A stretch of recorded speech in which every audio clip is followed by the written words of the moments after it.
pessoal, a gente está aqui no Aspen 2018, diretamente para o NutriTime, para falar com vocês aqui de Las Vegas, e hoje eu vou resumir um pouquinho o que a gente ouviu nessa palestra aí de desnutrição no ambiente mais agudo. O que eles chamavam de agudo não era especificamente paciente crítico, mas em sim no paciente hospitalizado. Então foram 3 palestras. A primeira palestra, basicamente, ele informou todos os dados que a gente já está discutindo isso mesmo. Sobre como existe a desnutrição, que é um inimigo silencioso, identificar essa desnutrição ainda é um desafio, e o que a gente tem que focar em processo, porque o desfecho desse paciente aumenta tempo de internação e aumenta custo, que a gente já tinha discutido isso um pouquinho ontem. Mas especificamente o que eles estão focando aqui é na melhoria dos processos. A palavra é processo. E a gente só vai conseguir resultado se tiver um bom processo no meio do caminho. E o que eles determinam que seja esse processo? Tentar não deixar tanta informação e manter o que realmente for o essencial para ter um processo aí no meio do caminho. Nessa primeira aula, especificamente, ele não deu detalhes do que seria uma ferramenta ideal para a gente identificar esse paciente. Mas talvez usar o End Aspen seria uma sugestão dessa primeira aula.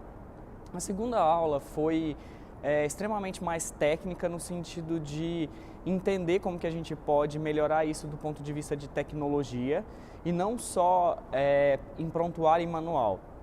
Dentro desse aspecto dessa segunda aula, ela focou muito no que a gente deveria entender mais o ambiente que a gente está vivendo, especificamente, e não buscar ferramentas de fora para esse sentido. Acho que a terceira aula foi a aula mais objetiva de todas. A terceira aula ela focou em um tipo de ferramenta que o Canadá está utilizando, que é uma ferramenta de screening para diagnóstico de desnutrição, risco mesmo, que é simplesmente 2 perguntas, que é uma ferramenta que eles adaptaram para eles que estão utilizando lá. A primeira pergunta é basicamente, esse paciente perdeu peso independentemente de tempo e se isso não foi intencional, obviamente. E a segunda pergunta é se esse paciente diminuiu o apetite e ele está parando de comer, ponto. Se ele tem essas 2 perguntas positivas, ele já é um paciente de risco nutricional. Isso é uma sugestão, então, de uma ferramenta para ser utilizada do ponto de vista bem prático. Passando para uma segunda etapa, qual que seria a avaliação, então, da desnutrição? Aplicar ESG. Em que período isso deve ser aplicável? O screening deve ser aplicável em 24 horas da internação e a avaliação ela deve ser aplicada exatamente até 24 horas depois que foi feito, então, o screening. Ou seja, a gente tem um período aí de 48 horas para ter 2 respostas. Uma, se eu sei se o meu paciente é um risco nutricional, e a segunda, se eu sei realmente se ele é um paciente desnutrido. E, de novo, na terceira aula eles estão numa campanha muito forte de que o alimento é um medicamento e a gente não pode esquecer isso. E que esse paciente precisa ser identificado desde o início o quanto ele está comendo ou não dentro do hospital, para saber se realmente a gente vai aplicar um suplemento oral para esse paciente ou não, ou se vai ter uma estratégia um pouco mais alternativa ao invés do suplemento oral.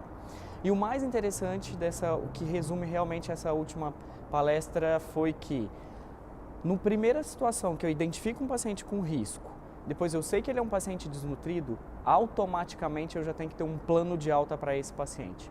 Então isso fica bem registrado já desde o primeiro contato que se tem com o prontuário. Então o que fica de resumo dessas 3 aulas é que a gente precisa de um processo para garantir tudo isso, tentar documentar ao máximo todos esses critérios que são utilizados ou tentar informatizar tudo isso e escolher uma ferramenta que realmente possa ser aplicável para a sua instituição e num modelo que isso possa ser propagado.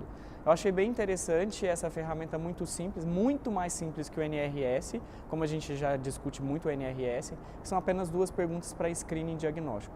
Obviamente isso vai ficar muito mais sensível, mas depois na hora de triar para o ESG isso fica um pouco mais filtrado.